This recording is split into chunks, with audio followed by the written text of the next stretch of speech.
ليبلوكم أيكم أحسن عملا وهو العزيز الغفور الذي خلق 7 سماوات طباقا ما ترى في خلق الرحمن من تفاوت فارجع البصر هل ترى من فطور ثم ارجع البصر كرتين ينقلب إليك البصر خاسئا وهو حسير ولقد زينا السماء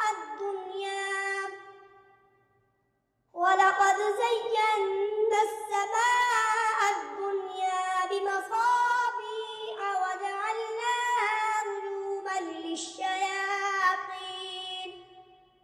رجوما للشياطين وأعتدنا لهم عذاب السعير وللذين كفروا بربهم عذاب جهنم وبئس المصير إذا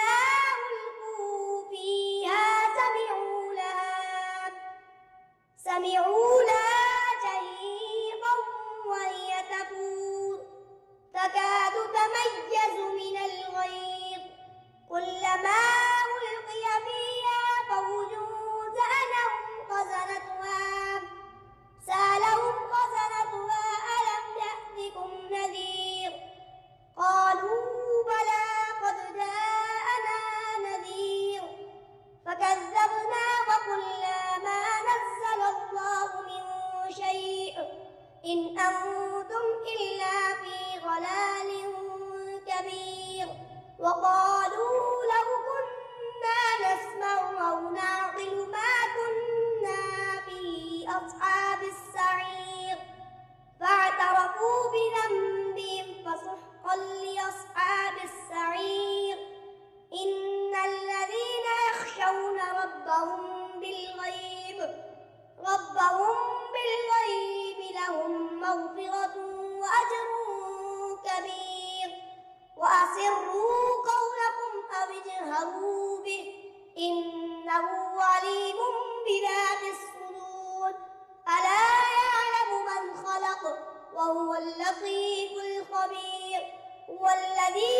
جعل لكم الأرض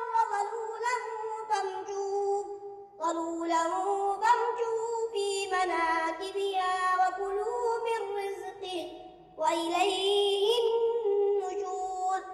أأمنتم من في السماء أن يخسف بكم الأرض فإذا هي تمور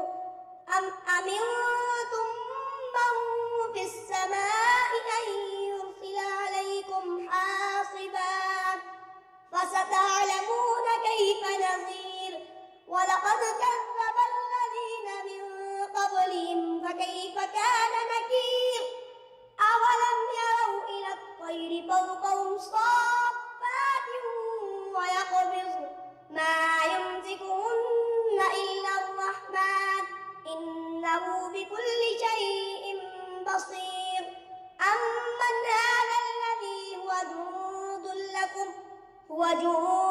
لكم ينصركم من دون الرحمن إن الكافرون إلا في غرور أمن هذا الذي يرزقكم إن أمسك رزقه بل لجوا في عتو ونفور أفمن يمشي مكبا على وجهه أهدى أمن يمشي سويا على صراط مستقيم قل هو الذي أنشأكم وجعل لكم السمع والأبصار والأفئدة قليلا ما تشكرون قل هو الذي ذرأكم في الأرض وإليه تحشرون ويقولون متى